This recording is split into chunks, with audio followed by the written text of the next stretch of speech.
Hello there, sword friends. So I have some video footage for you that is like a beginning of a destruction test. Here's what's going on. Ronin Katana sent me 2 European model swords some time ago for destruction testing, and they are prototypes, and the things that I do were supposed to help shape what's going on with the prototyping and all of that kind of stuff, but I have been very lax in actually making a review and sharing the footage. Since that footage is piling up and time is escaping me, I thought it would be prudent to share what I have with you so far. Now, what I have so far is not the destroying of swords, but rather the what an average user could expect or conceivably do, that goes from yes, it should do this to borderline abuse. I'm cutting some water bottles, some simple mediums, but I'm also smacking it into the stand, using it on some harder targets while swinging it like a dumbass, which again isn't something that I'm actually really trying to do, is just kind of, I am a dumbass, so naturally I swing it like one. Anyway, keep in mind that 1, Ronin sent me these swords for free for the purposes of destruction testing, and I'm sharing the footage that I have of that testing with you. And 2, keep in mind that I'm not destroying the swords. I will eventually, but I haven't gotten to that yet, and that's what this video is for, is to show you where I am so far. So here's what I got so far. Enjoy. We'll begin with the single-handed arming sword prototype. Just have a quick look at some of the photos first.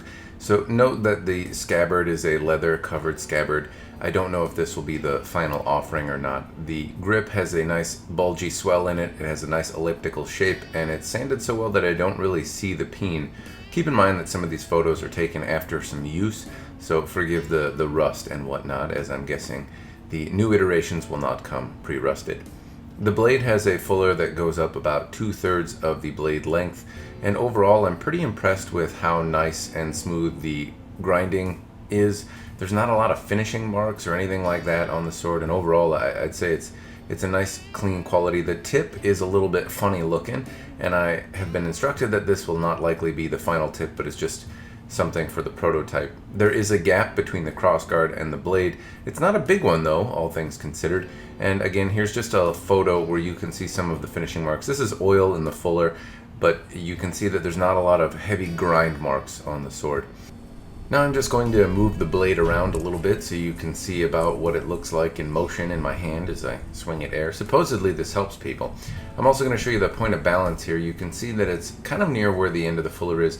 It seems in about the right position to me. I am not an expert in historic European arms of any kind. I don't know exactly where it's supposed to be for the art, but that seems about where I would want to hit people with the sword, so that feels about right to me. The sword feels a little tip heavy in the hand, not so much that it wants to jump out of my hands or feels uncontrollable.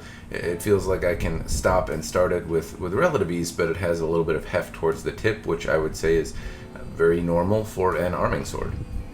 In terms of cutting, I didn't really have any issues cutting. In fact, I was kind of impressed that I was able to cut. Now, this might not seem impressive to anyone as I'm accosting these water bottles, but the fact that I was able to leave some of the bases on the stand is an impressive feat for me, as I am not very good at cutting. So the fact that these are staying put is a good indication that edge alignment is not particularly cumbersome, and if I can do it, I'm sure you can too.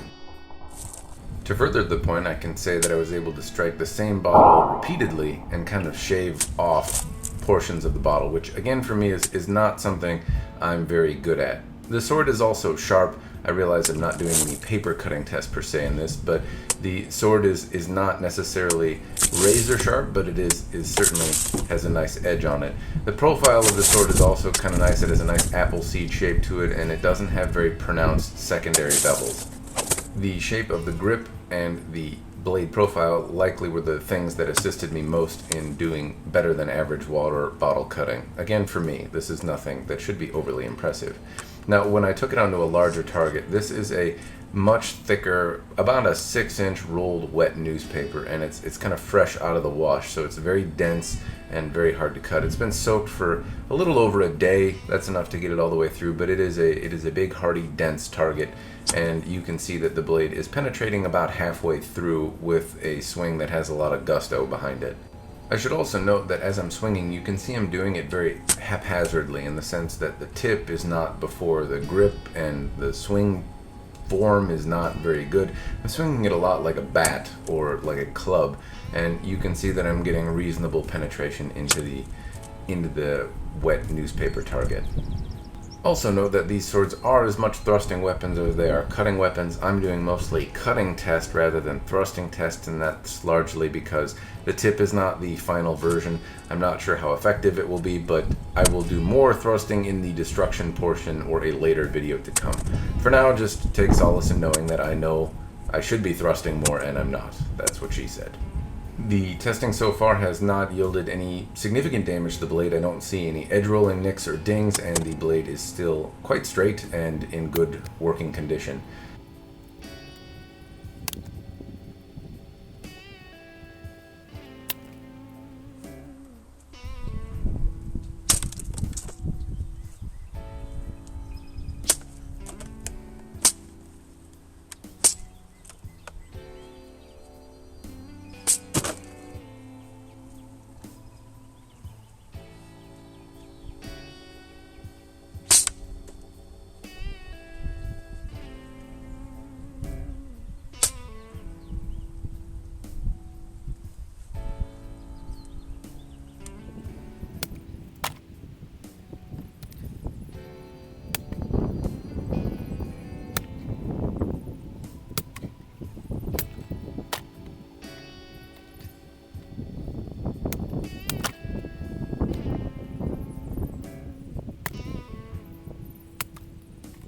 So far in this testing, I have been somewhat haphazard in my cutting, swinging it with a lot of gusto into targets that are perhaps a little too thick for the sword, and I would say that this has been mildly abusive. The sword is still straight, it's still sharp, it's still in good working order. I don't notice anything overly wrong with it, but I am noticing at this point that there is a rattle in the crossguard. It moves around ever so slightly. When the weather improved, I opted to cut a few rolled wet tatami mats. You can see that I wasn't having a whole lot of success. These tatami mats have been wetted for, well, probably about 2 or 3 days and then dried for 24 hours. They offered a good amount of resistance. I was able to successfully cut through the target multiple times, but it took quite a bit of gusto. Keep in mind that this testing did take place after all of the somewhat intensive rolled wet newspaper cutting. I was still able to make it through the target though. It just required a little bit of a hefty swing.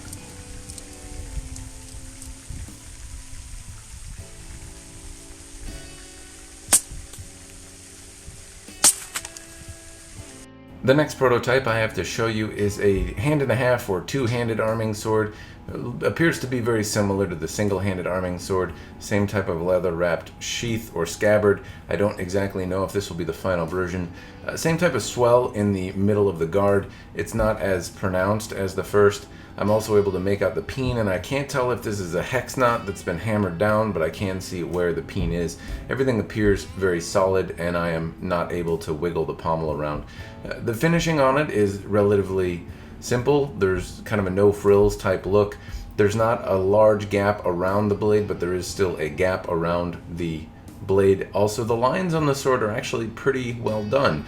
There's not a lot of finishing marks. There's not a lot of wiggliness in terms of the flats of the blade or where the lines go. For an inexpensive sword, it actually looks to be reasonably well shaped. The tip is a little funny. Again, this one has the same type of almost Chinese jian tip. I'm told that this will not be the final version of the tip. I'll begin this by comparing the current European model number 7 to the prototype sword. You can see that there are some dimensional differences, differences in the shape of the crossguard, differences in the length of the blade and grip.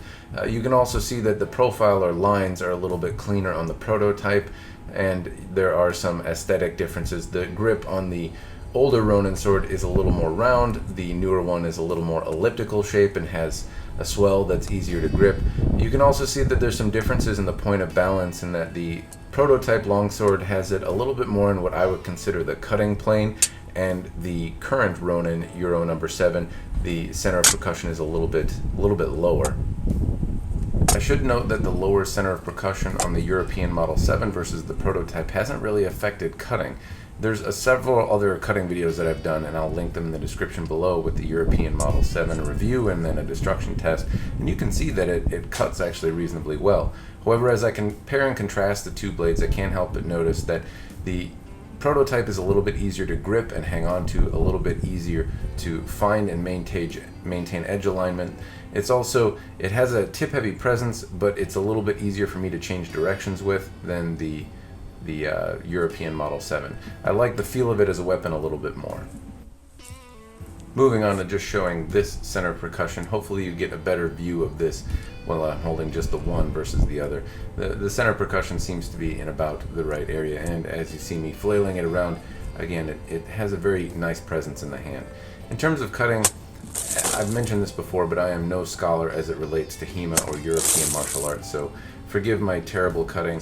However, I would say that the edge alignment on this was actually pretty easy. I didn't have any difficulty cutting simple water bottles, and for me it's pretty challenging to have the base of the water bottle stay on the stand and not just be slapped and swooshed away.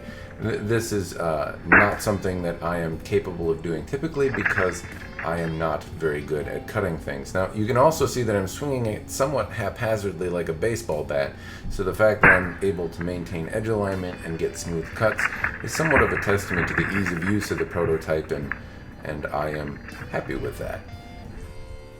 Now again, keep in mind that there is going to be a little bit of thrusting in the video, but I know that this is not the final version of the tip, so most of the testing that I'm doing is really just basic cutting. I do intend to do a more destructive test on the blade later on. I haven't gotten to that quite yet. However, I will do it. I will test the effectiveness of the tip. However, in this video, most of it's going to be simple water bottle cutting.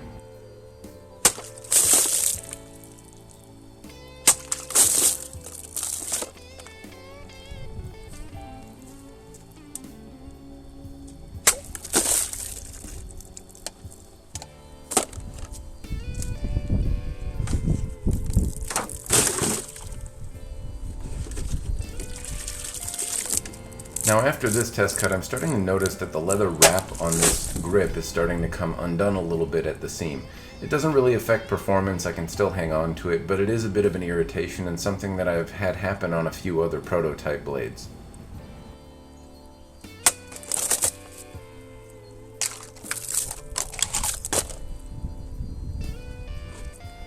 Along with general haphazard use, you can see that I'm smacking it into the stand. The thing I'll note is that it actually cuts into the stand pretty easy, and I didn't notice any edge deformation, any nicks, edge rolling, which has happened on lesser blades. Also, the blade is still straight. Now I'm moving on to a little beefier target, checking the center percussion before I start and just kind of slamming into it. Now I'm swinging the sword quite a bit like a baseball bat, as you can see, and it's yielding some pretty decent results. I mean, it's cutting into this very dense, very thick target about halfway, which is, out of the testing I did this day anyway, the best penetration that I've gotten. On this next swing, however, what happens is I swing at it like a baseball, and really it takes a pretty dramatic set as I follow through. You can see that the blade is warped rather significantly. It's still usable, still functional, but it has a pretty good curve in it.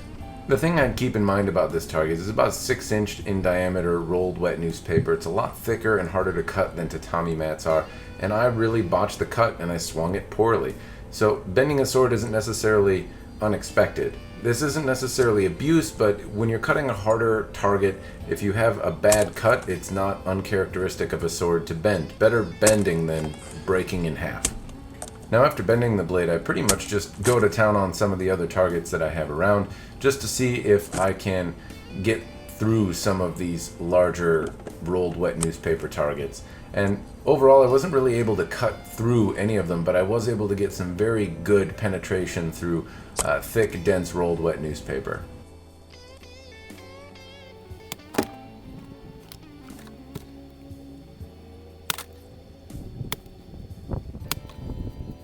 The next target I'm testing it on is again a rolled wet newspaper, a slightly smaller diameter but not much. However, this one has a hard wooden core inside of it. I believe it's an oak dowel or some oak bits that I had left from doing trimming in my house. Again, you can see I'm swinging it kind of like a baseball bat, a little haphazardly. In some of these swings I'm able to penetrate through the oak dowel in the center, but I wasn't able to get through it in a single swing with any of the swords that I tested on this particular day. I was able to get some good penetration, but not make it all the way through.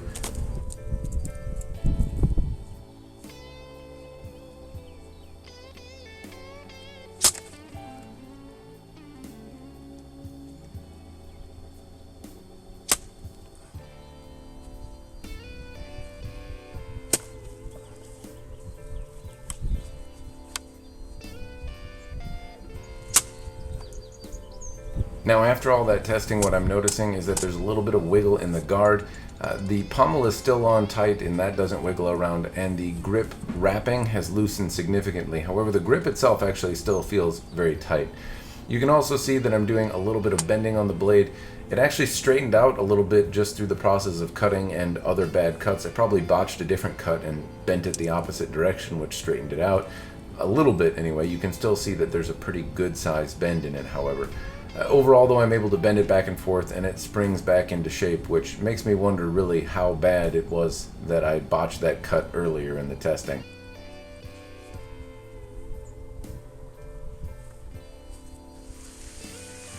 Now, along with the arming sword, I took this one another season later and started cutting some tatami mats with it. I cut a few more tatami mats with the longsword than I did with the arming sword, and I really had a lot of better luck cutting with it. Now, this is the same bent blade after test cutting against wooden dowels and rolled wet newspaper in somewhat chilly weather, and you can see that, one, my cutting form has marginally improved, but really it's just singing through those tatami mats. It was just a joy to cut through.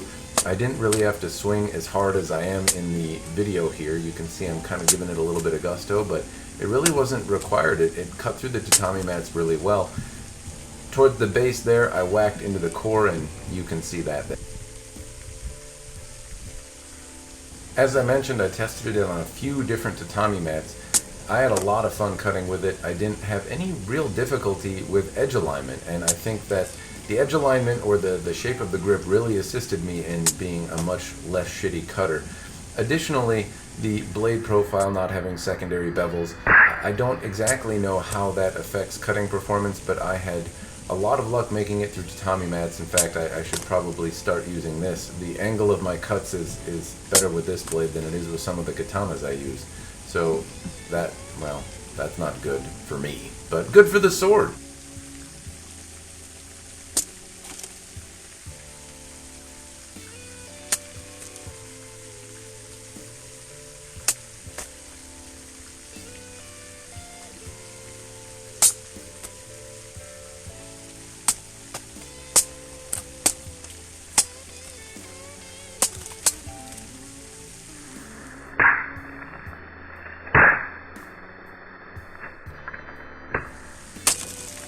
This bit of footage is more for your comparison. I'm just going to go over some of the other blades I used cutting that same day as a point of reference. So as I'm expressing my opinions, you can see that I got those opinions based on using other swords at the same time on the same cutting mediums. So I tested the Ronin European Model 7, which this is, again, I'm mainly testing a European model prototype for Ronin versus the production model that they have currently available for sale. And you can see some of the cuts on the same targets that I made with the European Model 7. I got very good penetration with the European Model 7. Additionally, I also tested it against a windlass Sword of Rovin, a sharpened edition. You can see that I didn't have a lot of luck cutting the tatami mats with the windlass, especially when I compare it to the Ronin European Model 7 that's again available currently.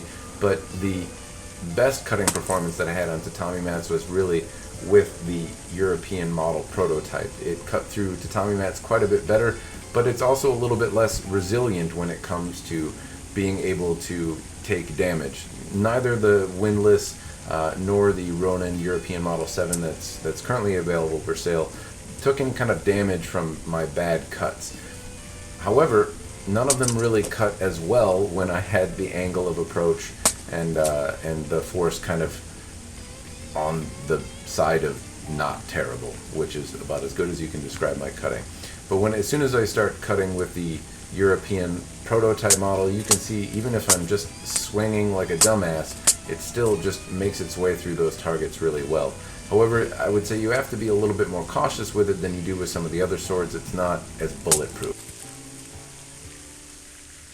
That's really what I have for you so far. Again, I'm going to be making a follow-up video to this where I will go through destruction testing it on denser wooden objects, as well as probably banging it against pipes or other whatever metal bits I can find.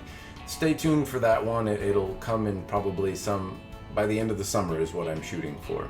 However, so far what I can say in terms of normal usage, the European prototypes that I was sent from Ronin Katana seem to be a little bit more on the practitioner side of things. If you are experienced and know how to use a European sword, understand that they are not indestructible objects. Know that if you smack them in to very dense things or have a bad cut, that you are likely to result in a bent blade or something like that. If you understand that a sword is not a mythical object incapable of breaking, then this may be a better alternative than Ronin's current offerings, as it felt more like a weapon to me.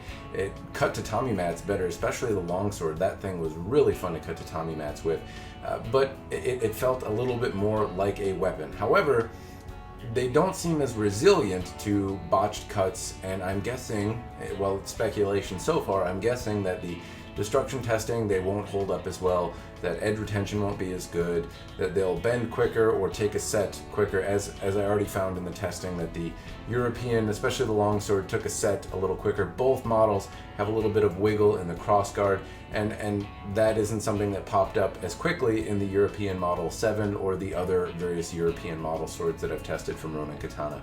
So I would put these in more of the practitioner realm of things. I can see how somebody that's an experienced cutter or that wants to cut water bottles or that understands how to use a European sword would probably find these more appealing, as they feel a little bit more nimble in a hand and closer to the way a sword should feel. But if you want something that you can smack into various objects and well, that you run the risk of breaking less simply or run the risk of breaking less easily, then I think the current offerings from Ronin are pretty robust. The Viking sword, the arming sword, and the two-handed longsword that I've tested from Ronin Katana that they currently sell are pretty bulletproof pieces. In fact, I still have the two-handed European Model 7 up there that I chucked an 80-pound rock at, and it didn't break. It's bent pretty good, but it's still in one sword-like piece. So those things are pretty bulletproof, and I'm not seeing the same type of resilience in these models.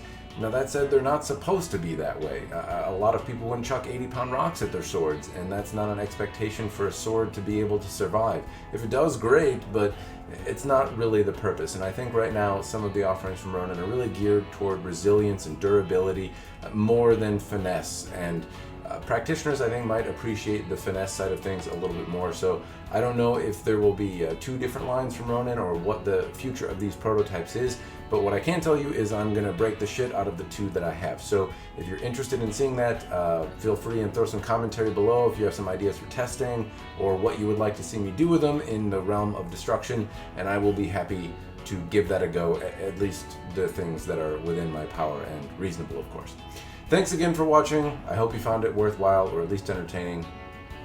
Cheers.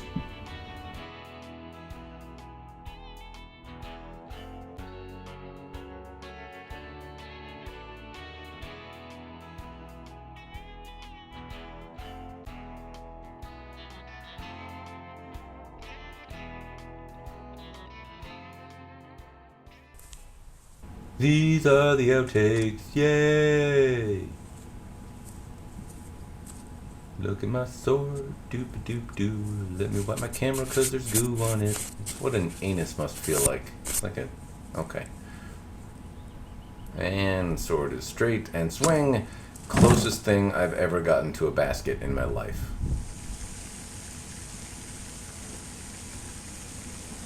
Good job. Nope. Try again. Nope. Try again. Nope. Fuck, this is embarrassing. Okay. Good job. I have circumcised the peg.